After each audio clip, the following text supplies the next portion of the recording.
Hello everyone, let's continue with class 7 geography chapter number 4 air. Today topic is structure of the atmosphere.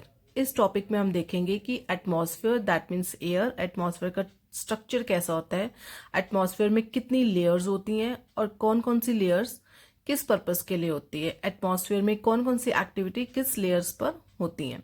So first of all atmosphere means air. Air means a mixture of gases. आपने previous video में किया था. Atmosphere क्या होता है, इसमें different gases पाई जाती हैं और you can say that mixture of gases.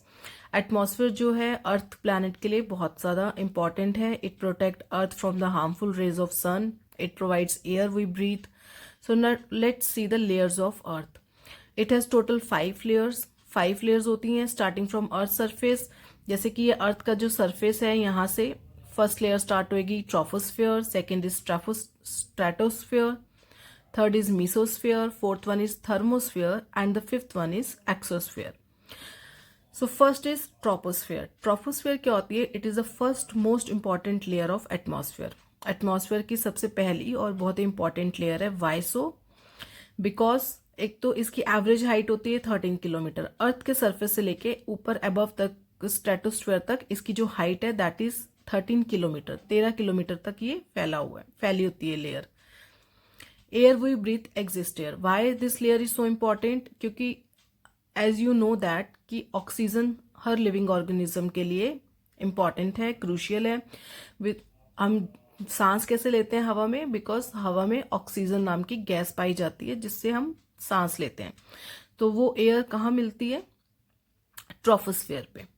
All the weather phenomena like rainfall, fog and hailstorm occur in this layer. जितने भी मौसम में चेंजेस होते हैं, वेदर फिनोमिनाज होते हैं, लाइक बारिश होना, ठीक है, धुंध पड़ना, फॉग मीन्स धुंध, हेल स्टॉर्म, जितने भी स्टॉर्म, तूफान, सब जो भी है वो सब कौन सी लेयर पे होते हैं? एग्जिस्ट करते हैं troposphere. Second one is the stratosphere. Stratosphere क्या होते हैं? It is above the troposphere. Troposphere के ऊपर की जो लेयर है, second layer, that is called stratosphere. It extends up to height of 50 kilometre.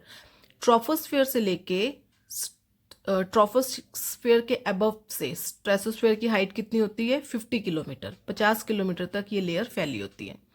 It's layer free from clouds and weather phenomena. इस layer पे एक तो क्लाउड्स नहीं होते और it is also free from weather phenomena. इसमें बारिश नहीं होती है, फॉग नहीं होती है, तो किसी तरह का कोई वेदर फिनोमिना अक्कर नहीं करती है layer. So this layer is good for flying aeroplanes. Aeroplanes जो होते हैं वो स्ट्रेटोस्फेयर लेयर में फ्लाई करते हैं because the absence of cloud and rainfalls और other weather phenomena. It contains a layer of ozone gas. Ozone gas की layer भी जो होती है स्ट्रेटोस्फेयर लेयर में पाई जाती है. Third one is the mesosphere. Mesosphere it is a third layer of the atmosphere. Its height extend up to 80 kilometre. ठीक है, 80 किलोमीटर की हाइट होती है. फ्रॉम अबव स्ट्रेटोस्फेयर से मिसोस्फेयर की हाइट कितनी है? 80 kilometre. Meteoroids burn up in this layer on entering from the space. जो मिट्रॉइड्स होते हैं जब स्पेस से एंटर करते हैं तो वो इसी लेयर पे जलते हैं, इसी लेयर में बर्न होते हैं. Thermosphere. Thermosphere is the fourth layer of atmosphere. Temperature rises very rapidly with increasing height. जैसे जैसे हाइट बढ़ती जाएगी वैसे टेम्परेचर भी राइज होता जाएगा. थर्मोस्फेयर, थर्मो मीन्स कि यहाँ थर्म मीन्स हीटेड, बहुत ज़्यादा हीट जहाँ से जिससे निकलती है. सो इस पे टेम्परेचर बहुत ज़्यादा रहता है. Ionosphere is a part of this layer. Its height up to 80 to 400 kilometre तक ये एक्सटेंड होता है. 80 किलोमीटर से 400 किलोमीटर. एंड रेडियो ट्रांसमिशन, जो रेडियो ट्रांसमिशन सिग्नल्स होते हैं वो सब थर्मोस्फेयर लेयर पर ही कंडक्ट किए जाते हैं. Next fifth one is last is exosphere. It is the upper most layer. It is very thin air. Exosphere, exo से ही पता चल रहा है कि exit means it is the last layer of atmosphere. ठीक है, and it has very thin air. यहाँ पे बहुत थिन एयर पाई जाती है, जैसे कि light gases like helium and hydrogen float into the space from here. जो थिन गैसेस होती हैं, हीलियम और हाइड्रोजन, जो कि बहुत ज़्यादा लाइट होती हैं, ये जो है लास्ट लेयर एक्सोस्फेयर पर पाई जाती हैं. ठीक है, यहीं से फ्लोट होती हैं स्पेस में. Next topic is weather and climate. So first of all there is a big difference between weather and climate. Climate और वेदर में एक बहुत बड़ा डिफरेंस होता है. वेदर क्या होता है? वेदर मीन्स मौसम. जैसे आपने न्यूज़ चैनल में देखा होगा कि today weather is hot, today weather is rainy. एक पर्टिकुलर स्टेशन का, एक पर्टिकुलर लोकेशन का रोज का डेली वेदर अपडेट किया जाता है। Weather means weather is the hour to hour day to day condition of the atmosphere. कि एटमॉस्फेयर का रोज का हर एक घंटे का, हर एक टाइम का वेदर कंडीशन क्या है। जैसे कि today in suppose today in daily you will get rain in evening, ठीक है, ये हो गया इवनिंग का वेदर, ठीक है। बट मॉर्निंग में इट कैन बी सनी और in evening it can be rainy, ठीक है। सो द वेदर जो है टाइम टू टाइम कंडीशन, ठीक है, जो कि कॉन्टिन्यूसली चेंज होती रहती है। अ हॉट और ह्यूमिड वेदर वन डे, एक दिन गर्मी होगी। A cold pleasant breezy weather on next day, ठीक है। नेक्स्ट डे में भी बारिश हो सकती है, मे भी बहुत ठंडा मौसम रह सकता है। So weather can change day to day dramatically. Weather जो होता है, वेदर मीन्स मौसम विच इज टेम्परेरी, जो कि चेंज होता है हर रोज, डे टू डे चेंज होता है। वहीं पे क्लाइमेट क्या होता है? Climate is the average weather condition of a place for a longer period of time, represents the climate of the place.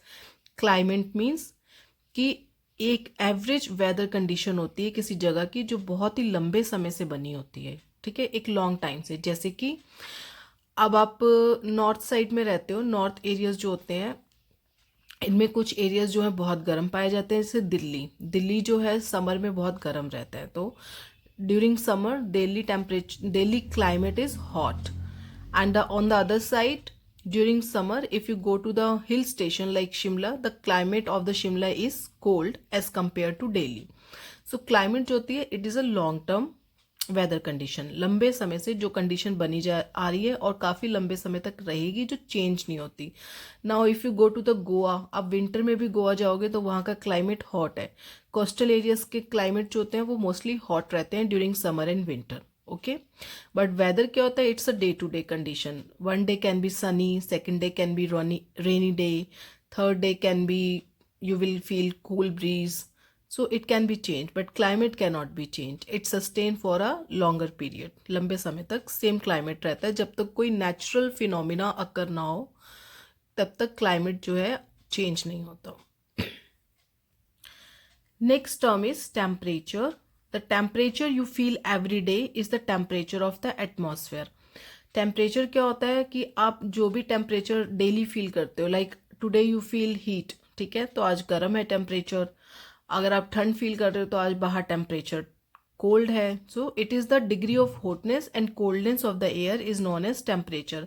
हवा का टेम्परेचर, हवा का तापमान गर्म है या ठंडा है, ठीक है। It's a degree of hotness. कितने डिग्री टेम्परेचर, लाइक समर में अभी बाहर कितना डिग्री है? You will get 41 degree Celsius temperature, और वही विंटर्स में आपको मिलेगा 5 degree Celsius temperature. So the degree of hotness and coldness, वो हवा, जब हमें हवा में फील होती है गर्मी और ठंडी, वो क्या बताते हैं? Temperature. The degree of hotness and coldness of the air is known as temperature. Temperature changes in day and night. रात में टेम्परेचर डिफरेंट होगा, डे टाइम में टेम्परेचर डिफरेंट होगा।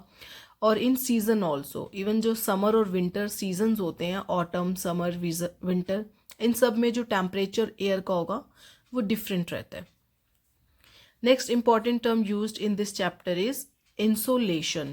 Insolation. It means it is the incoming solar energy intercepted by the earth. In means intercoming, जो कि solation means it is related to solar energy. जो solar energy अर्थ पे आ रही है, it is the incoming solar energy intercepted by the earth. ठीक है, incoming solar energy को जो अर्थ intercept करती है, that is called insolation. Amount of insolation decreases from the equator towards the pole. Insulation means कि जो अर्थ सबसे ज़्यादा हीट कहाँ पे एब्जॉर्ब करती है? At the equator. और वहीं जब पोल्स की तरफ जाते हैं, मतलब ठंडे इलाकों की तरफ जाते हैं, तो वहाँ पे सन की हीट कम इंटरप्रेट होती है, ठीक है, अर्थ कम हीट इंटरसेप्ट करती है। और इक्वेटर एरियाज पे, लाइक जो एरियाज इक्वेटर पे हैं जहाँ पे बहुत ज़्यादा गर्मी पड़ती है, लाइक डेजर्ट एरियाज, वहाँ पे क्या होता है कि अर्थ जो है सन की सोलर एनर्जी को ज़्यादा इंटरसेप्ट करती है, ज़्यादा रिसीव करती है। So that is called insulation. Next is a note, degree of temperature. Temperature की डिग्री होती है Celsius. It is discovered by Anders Celsius, ठीक है। It is written as 0 degree Celsius. 100 degree Celsius, 0 degree Celsius पे water freeze होता है और 100 degree Celsius पे वाटर बॉयल होता है. So 100 degree Celsius highest temperature and 0 degree Celsius lowest temperature. So that's all about temperature and insulation, students. Thank you so much.